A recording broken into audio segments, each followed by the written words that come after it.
ಆರೋಗ್ಯಯುತವಾದಂತಹ ಲಡ್ಡು ಮಾಡೋದು ಇದು ಬಹಳ ಈಸಿ. ಮನೆಯಲ್ಲಿರುವಂತಹ ಪದಾರ್ಥಗಳನ್ನು ಯೂಸ್ ಮಾಡಿ ಮಾಡುವಂಥದ್ದು.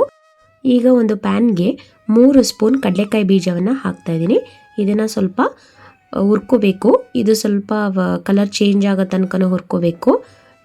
ಈಗ ನಾನು ಯಾವ ಸ್ಪೂನ್ನಲ್ಲಿ ತೊಗೊಂಡೋ ಅದೇ ಸ್ಪೂನ್ನಲ್ಲಿ ಎಲ್ಲ ಪದಾರ್ಥಗಳನ್ನು ಮೆಷರ್ ಮಾಡ್ತೀನಿ. ನೀವು ಅಷ್ಟೇ, ನೀವು ಸ್ಪೂನ್ ಆದರೂ ತೊಗೋಬೋದು ಅಥವಾ ಗ್ಲಾಸ್ ಅಥವಾ ಕಪ್ ಯಾವುದೇ ತೊಗೊಂಡ್ರೂ ಒಂದೇ ಅಳತೆಯಲ್ಲಿ ಅದನ್ನು ಮೆಷರ್ ಮಾಡಬೇಕು.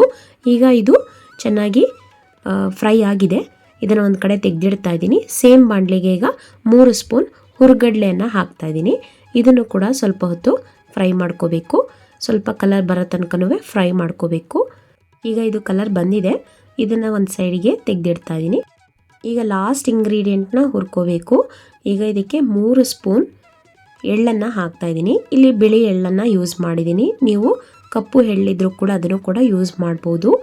ಇದನ್ನು ಕೂಡ ಸ್ವಲ್ಪ ಹೊತ್ತು ಚೆನ್ನಾಗಿ ಫ್ರೈ ಮಾಡ್ಕೋಬೇಕು. ಇದು ಕಲರ್ ಬಂದಿದೆ ಸ್ವಲ್ಪ, ಸೊ ಇಮಿಡಿಯೇಟಾಗಿ ಇದನ್ನು ತೆಗೆದಿಡ್ತಾ ಇದ್ದೀನಿ. ಈಗ ಒಂದು ಮಿಕ್ಸಿ ಜಾರ್ಗೆ ಈಗಾಗಲೇ ಹುರಿದಿಟ್ಕೊಂಡಿರುವಂತಹ ಆ 3 ಪದಾರ್ಥಗಳು ಸ್ವಲ್ಪ ಬಿಸಿ ಆರಿದ ನಂತರ ಈ ರೀತಿ ಮಿಕ್ಸಿ ಜಾರ್ಗೆ ಹಾಕ್ತಾ ಇದ್ದೀನಿ. ಅದ್ರ ಜೊತೆಗೆ 5 ಸ್ಪೂನ್ ಸಾವಯವ ಬೆಲ್ಲವನ್ನು ಹಾಕ್ತಾ ಇದ್ದೀನಿ. ಇದರ ಬದಲು ನೀವು ಬರೀ ಬೆಲ್ಲವನ್ನು ಕೂಡ ಹಾಕ್ಬೋದು. ಇದಕ್ಕೆ ಇವಾಗ ನಾನು 1 ಸ್ಪೂನ್ ತುಪ್ಪವನ್ನು ಸೇರಿಸ್ತಾ ಇದ್ದೀನಿ.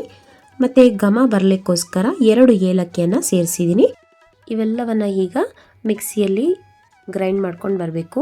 ನೋಡಿ, ಈ ರೀತಿ ತುಂಬಾ ತರಿ ಇರಬಾರ್ದು, ತುಂಬಾ ತೆಳು ಇರಬಾರ್ದು, ಈ ರೀತಿ ಇರಬೇಕು. ಈಗಾಗಲೇ ನಾವು ಸಾವಯವ ಬೆಲ್ಲ ತುಪ್ಪ ಹಾಕಿರೋದ್ರಿಂದ ಇದರಲ್ಲಿ ಸ್ವಲ್ಪ ಅಂಟಿನಂಶ ಇರುತ್ತೆ. ಆದ್ದರಿಂದ ಆರಾಮಾಗಿ ಈ ರೀತಿ ಉಂಡೆ ಬರುತ್ತೆ. ಇದಕ್ಕೆ ಅಲಂಕಾರಕ್ಕೋಸ್ಕರ ಒಂದು ಗೋಡಂಬಿಯನ್ನು ಇಟ್ಟು ಈ ರೀತಿ ಅಲಂಕಾರ ಮಾಡ್ತಾ ಇರೋದು. ನೋಡಿ ಎಷ್ಟು ಚೆನ್ನಾಗಿದೆ ಅಲ್ಲ. ತಿನ್ನೋಕ್ಕೂ ಕೂಡ ಅಷ್ಟೇ ರುಚಿಯಾಗಿರುತ್ತೆ ಹಾಗೂ ಆರೋಗ್ಯಕ್ಕಂತೂ ತುಂಬ ಒಳ್ಳೆಯದು. ಯಾಕೆಂದರೆ ಎಳ್ಳು ಹಾಕಿದ್ದೀವಿ, ಕಡಲೆಕಾಯಿ ಬೀಜ, ಹುರ್ಗಡ್ಲೆ ಮತ್ತು ತುಪ್ಪ ಇವೆಲ್ಲವನ್ನು ಹಾಕಿರೋದ್ರಿಂದ ಖಂಡಿತ ಇದು ಆರೋಗ್ಯಕ್ಕೆ ಒಂದು ಒಳ್ಳೆಯದಾದಂತಹ ಲಡ್ಡು ಇದು. ಇದನ್ನು ಮನೆಯಲ್ಲಿ ಒಂದ್ಸರಿ ಟ್ರೈ ಮಾಡಿ, ತುಂಬ ಚೆನ್ನಾಗಿ ಬರುತ್ತೆ. ನಮ್ಮ ಮನೆಯಲ್ಲೂ ಕೂಡ ಮಕ್ಕಳೆಲ್ಲ ತುಂಬ ಇಷ್ಟಪಟ್ಟು ತಿಂದರು. ನಿಮಗೆ ಈ ವಿಡಿಯೋ ಇಷ್ಟ ಆಗೇ ಆಗುತ್ತೆ. ಈ ವಿಡಿಯೋ ನಿಮಗೆ ಇಷ್ಟ ಆದರೆ ಪ್ಲೀಸ್ ನನ್ನ ಚಾನಲ್ನ ಸಬ್ಸ್ಕ್ರೈಬ್ ಮಾಡೋದನ್ನ ಮಾತ್ರ ಮರಿಬೇಡಿ. ನಿಮ್ಮ ಫ್ಯಾಮಿಲಿ ಆ್ಯಂಡ್ ಫ್ರೆಂಡ್ಸ್ಗೆ ಶೇರ್ ಮಾಡಿ.